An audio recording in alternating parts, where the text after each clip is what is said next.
While Israel is doing what it can to be a good neighbor, it faces existential threats from Iran, Syria, and groups like Hezbollah.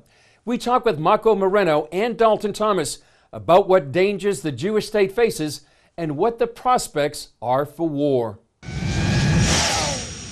How would you describe the military situation on that side of the border and what dangers it poses to Israel? On the Syrian side, we have hundreds of armed groups.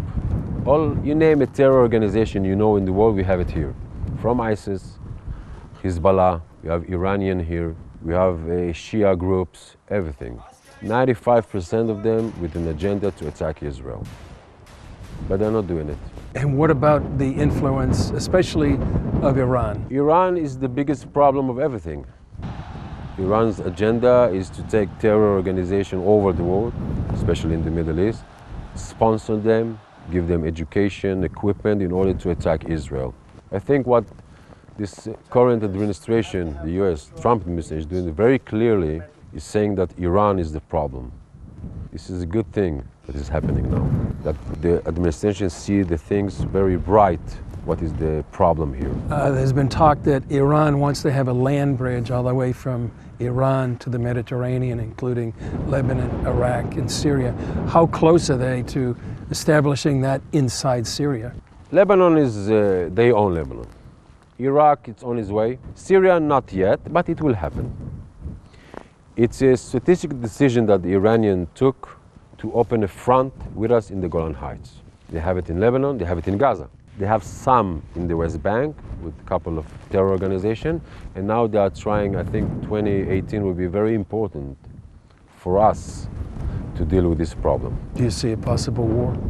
You know, in Israel, a possible war is like saying I'm going to eat falafel. It can happen every minute. Are they getting closer to the border? They're trying to. Yeah. They're trying to. What do you see happening on that, in that terms of Iran's influence?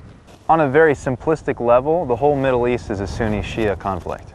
At the end of the day, I mean, even more than let's say a Muslim, Jewish, Christian conflict, the Sunni-Shia thing is just tearing the Middle East apart. And so, you know, looking at the whole issue of this, you know, what's been called now the Iranian land corridor, it's definitely happening. You know, we witnessed it over the last few years in Iraq, seen it in Lebanon. It's apparent. Everyone can see that this is what they're doing. To me, I think that's probably the most significant geopolitical event of our generation that's taking place right now is the moving of the tectonic plates within the Sunni-Shia world. That's a huge conflict, the Sunni-Shia issue.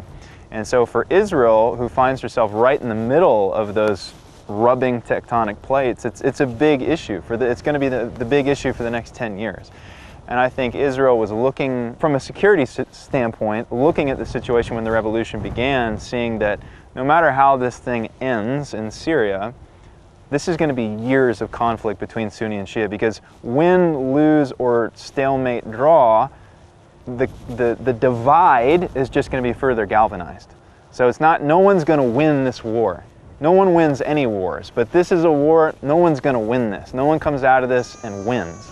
It's going to be a generation of carnage. And I think as believers, I think what we need to do is think with a long-term mentality and a short-term mentality.